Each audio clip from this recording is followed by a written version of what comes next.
Hi, my name is Father David Smith. I'm the pastor of St. Sophia's Greek Orthodox Church in Syracuse, New York. And for about 2 years, I was spending time writing a book called Help, I'm Bored in Church. And then for about 2 years, a publisher was editing it and typesetting it and everything. And finally, about a week ago, the book came out. Help, I'm Bored in Church is published by Ancient Faith Publishing, formerly Conciliar Press. And Ancient Faith Publishing has graciously published this book and is doing the distribution. So you can purchase it at Ancient Faith Publishing as well as on Amazon.com and other places like that. People have asked me why it is that I would write something called Help, I'm Bored in Church. It seems a little irreverent to say something like that. Help, I'm bored in church. And really it's a book for young people, or started off as a book for young people. But as I was writing and as I was editing it and so on, it became apparent to me that it wasn't just young people who find themselves occasionally bored in church, and it wasn't really just parishioners, but sometimes choirs and sometimes even clergy would find that church would drag a little bit for them when they were honest with themselves. And that's really how this whole project got started. I was speaking with some young people one time, and a young man who was outspoken and honest, said that, the reason that he doesn't come to church is because he's bored. He finds it boring. And so it really kind of caught my attention there that somebody would say that. And first of all, I was a little upset with him for saying something like that, something as irreverent as that. And but it started me thinking about, well, what is it that could be done for this young man? How is it that the church can reach out to this person whose life really consists of small bits of entertainment? He's entertained when he wakes up in the morning. He turns on his radio and there's small bits of entertainment, and he's entertained during the day as he's holding his phone in front of him, constantly looking at it and watching it. He's entertained even at school. Teachers will talk about how they want to keep their classes lively and entertaining so that they engage the students and so on. Well, then he walks into the church, and when he walks into the church, it's just the opposite. I celebrate the Divine Liturgy facing away from the people. The people are behind me, and I'm facing the altar and I'm facing God. So it's like I don't even really respond to his presence at all.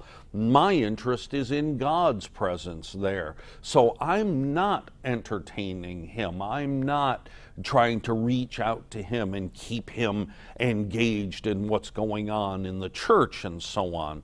And so I began to think, what is it that I could do? What could the church do in order to reach out to someone who says something like that? I'm bored in church. So as I started to think about this a little bit, I found myself, I was speaking to a group of young people at a retreat, a Good Friday, a Great and Holy Friday retreat one year. And I started my discussion, I started my lesson just simply getting up in front of them and saying, you know what? Sometimes church is, and I stopped. And almost as if it had been rehearsed, they all said, boring. They filled in the word by themselves. As I say, it was almost as if it had been rehearsed, almost as if the word had been there, but having the priest stand up and say, sometimes church is, and they filled it right in.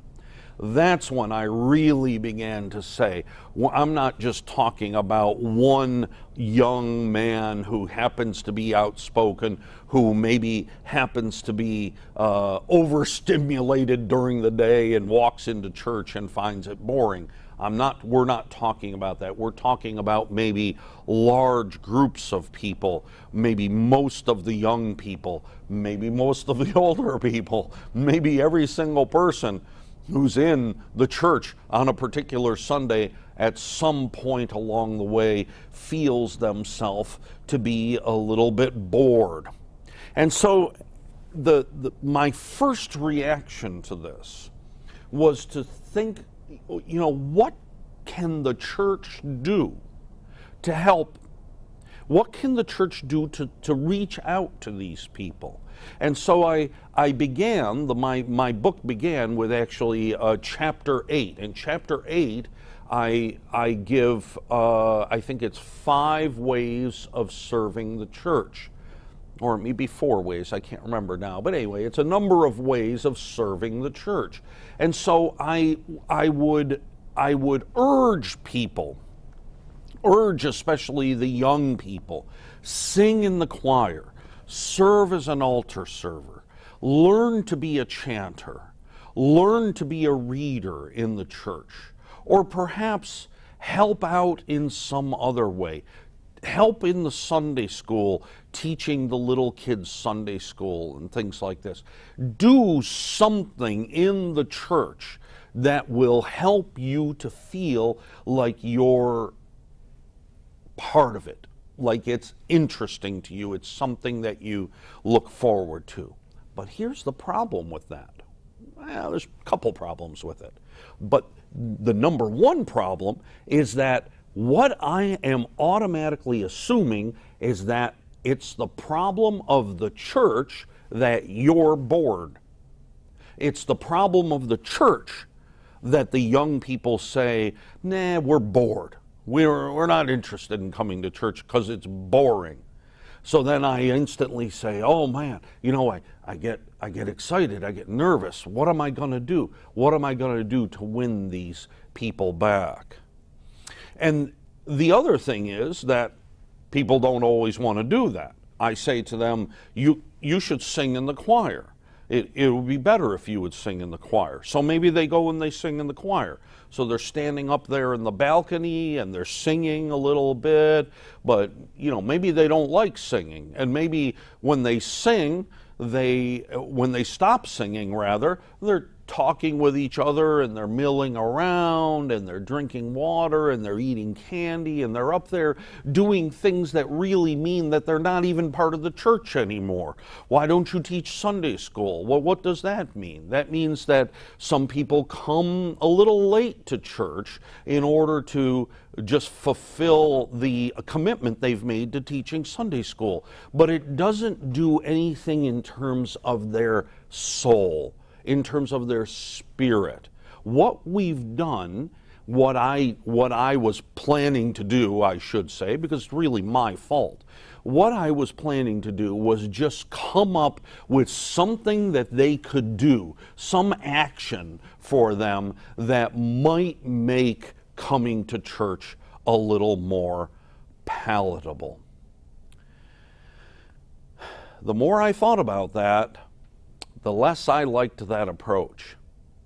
Because the fact that you come to church sometimes and you say to yourself, I find it a little boring, doesn't have anything to do with the church. It has to do with you. There is nothing in this world that is boring in and of itself. Boring is not a characteristic of things. Boring is something that happens inside you. For instance, I really hate shopping. I just don't like it at all. I don't like going to places where you shop, like a mall or a grocery store, even a grocery store. I don't like doing things like that. If I want to buy something, I go to the store and I buy it and I go home. That's what I do. I think most men are like that. My wife, on the other hand, is very, very different. My wife will make out a list, say with the grocery store. She makes out a list and she goes to the grocery store and she kind of wanders around a little bit. And she enjoys herself. She looks at things. She thinks about meals. She wonders what's on sale and what's in season in the fruit section and things like this. And when I accompany her, it's like getting my teeth drilled. I am so bored. And no grocery stores have places to sit. They don't want you to sit. I guess they want you up buying things or something like that. And so I wander around with her for a little while before I tell her, I can't do this. I'm just going to go and sit in the car. So is it that shopping is boring? Oh, well, no, it's not. Not for her. It is for me. On the other hand, there are things that I like hockey. I love to watch hockey on TV. I could watch hockey on TV every night and go to a game in the afternoon. And I would be living in paradise. I love to watch hockey. But I know that there are people, very close friends of mine, who have come over to my house and we sit and we watch a hockey game together, and they try and they try and they try, and then they just finally have to turn to me and say, I can't stand this. This is so boring. I don't know what's going on. I can't see the puck. It just seems like people get in fights for no reason, and so on and so forth. So it isn't the characteristic of the thing that makes it boring. It's a characteristic of me that makes it boring. If you're bored in church, you're bored in church because you have been taken over by an emotion. And that emotion makes you regard church as boring. Boredom is an emotion. So, say when I go someplace for the first time, or say if I'm asked to be on the board of directors of some agency that I really love their mission and I really appreciate, I've donated money to them and so on. Someone contacts me and says, would you like to be on the board of directors? Oh yeah, okay, I would love to do that. So I go to my first meeting and I find it to be really exciting because I'm happy to be there and I'm honored to be there, and it's really great. But then I do it for a year or 2 years or 3 years or 4 years. And after a while, I think to myself, oh man, I've got another one of those board meetings tonight. I know why they call them board meetings, because they're so boring. And I think to myself, how could that be that now I think of it as being something that I don't want to be at, and back at the beginning it was something that I found so exciting. It's because something has happened in me. At the beginning, I was excited. I was happy. Those were emotions, and those emotions kept me moving. But then later on, it's replaced by a different emotion, and that different emotion says, I'm bored. It's not a characteristic of you. It's not a characteristic of the thing, but it is an emotion that has taken you over and makes it something that you don't want to do. So, with that in mind, as soon as I began to think like that, all of a sudden, boredom in church becomes overcomable. That's my own word, overcomable. It becomes something that you can address. And you don't have to simply say to young people or to any people, I'm going to give you something to do to keep you interested. Because the bottom line is, with sometimes with the altar servers. The altar servers are standing there in the altar. They've got their robes on. They've got things that they need to do. But even they're bored. They're still bored, you know, sometimes. So rather than saying that, I begin to say, let's look at ourselves. Let's look inside. Let's look at what we're feeling when we're standing there on church. And so to face that problem and face it head on. The original title of the original title of my book was Church is Boring. Church is boring. And I wanted to do that because I wanted that attention to be drawn to that last word. It is boring. So why? What are we going to do about it? When you're cold, you put on a coat. It's a sad person who says, I'm cold, but I'm not going to put on a coat. I'm just going to be miserable. I'm going to put up with it. It's the same thing with somebody going to church. You're standing in church and you say, you know, I find this to be boring now and then, but I'm just going to put up with it. I'm not going to do anything about it. No, rather than that, I say, let's look at this. Let's address it head on and find out what's going on in our minds, in our hearts, that keeps us from being bored in church. So that was the genesis. That was the reason I started writing this book, Help, I'm Bored in Church. That was the reason, that was something that I thought I would be able to help in some way. Now, to address boredom, really what we do is we look at the issue of where our mind is.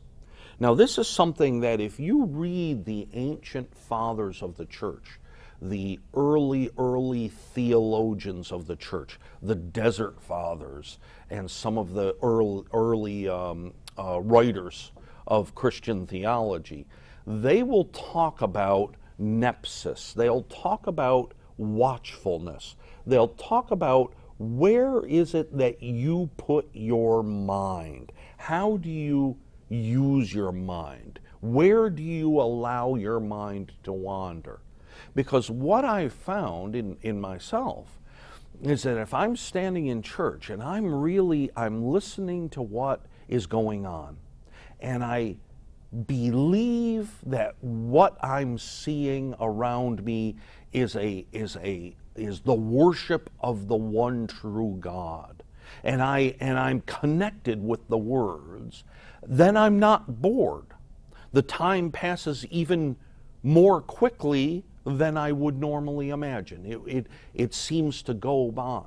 But as soon as I come to that point where I say, I wonder what I'm going to do this afternoon. I wonder what that funny sound was in my car. I wonder, what am I going to have for dinner tonight? What should I make? And things like that. As soon as I begin to do that, what I've done is I've allowed my mind to wander outside the church.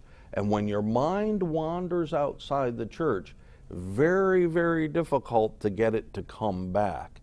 It's only a matter of time before your mind wanders outside the church and you become bored.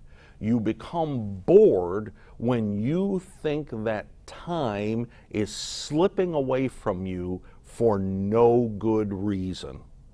Your mind tells you that when it wanders outside the church.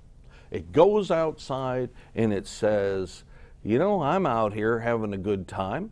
I could be, shopping, if that's what you like, or watching hockey. I could be doing something interesting. I could be doing something that I need to do. cut the grass at my house, or fix something in my house, or whatever the case may be, wash my clothes. I could be doing those kinds of things, but instead the whole body standing back there in church and standing there for no particular reason. See, there's where that dividing comes.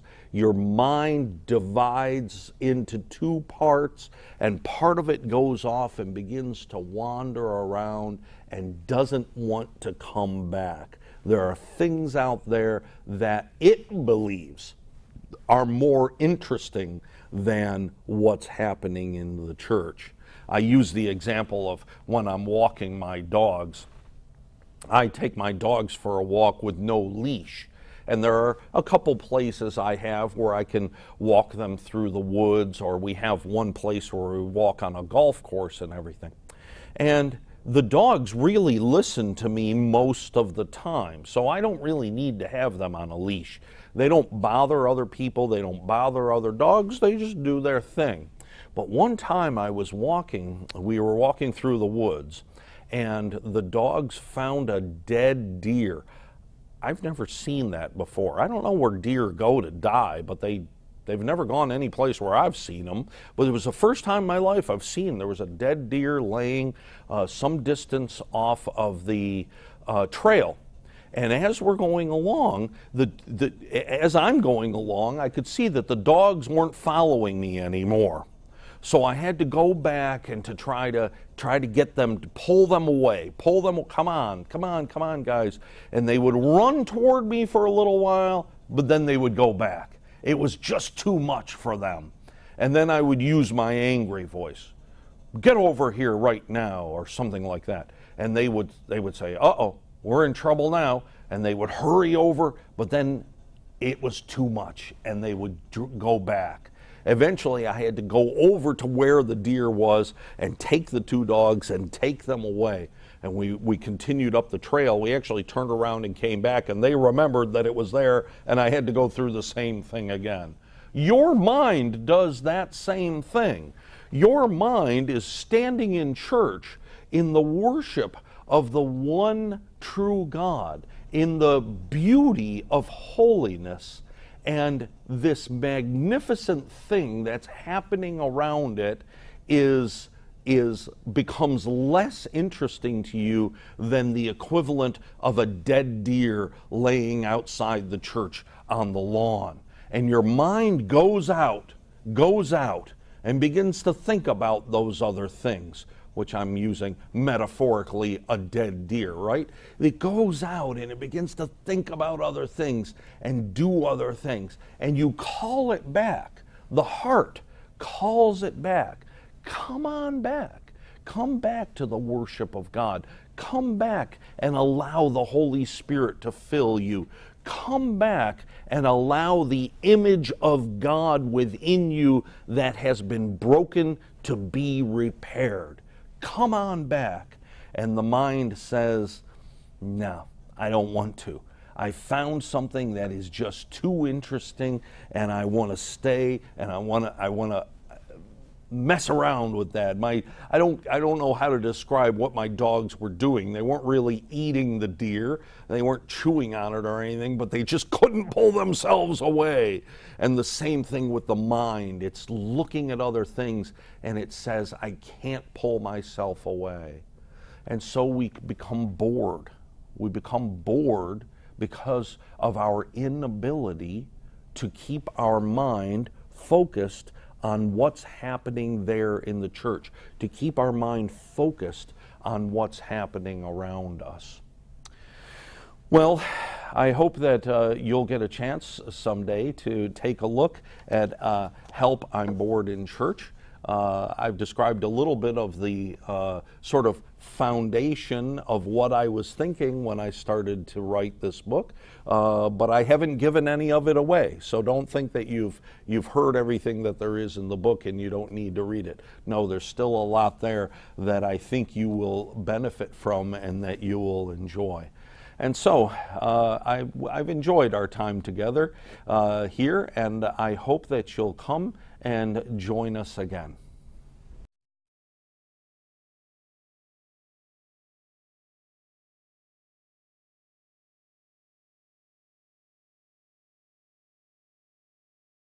Well,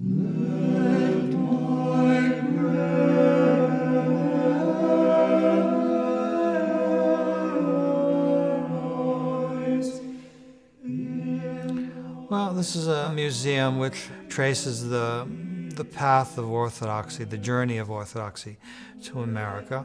It was established to show the roots of the Orthodox Church in America. This museum was set up by Father John Parrish, and the initial entry point has exhibit of various artifacts, costumes, cultural traditions of different peoples who have came to America, and it represents Ellis Island, which was the entry point for many of the people who did come to America, especially at the end of the 19th century, the beginning of the 20th century, when most of the Orthodox people came to America. The section on Alaska shows some of the artifacts, cultural artifacts and traditions of the Alaskan Native people, the Eskimos, the Aleuts, the Indians. St. Tikhon's Monastery is the oldest Orthodox monastery in America. It was founded in 1905, and it's in the village of South Canaan in northeastern Pennsylvania. The founder of our monastery, St. Tikhon of Moscow, Patriarch of Moscow, and founded this monastery in 1905. His Mantia, when he was Metropolitan of Moscow, is here in the monastery.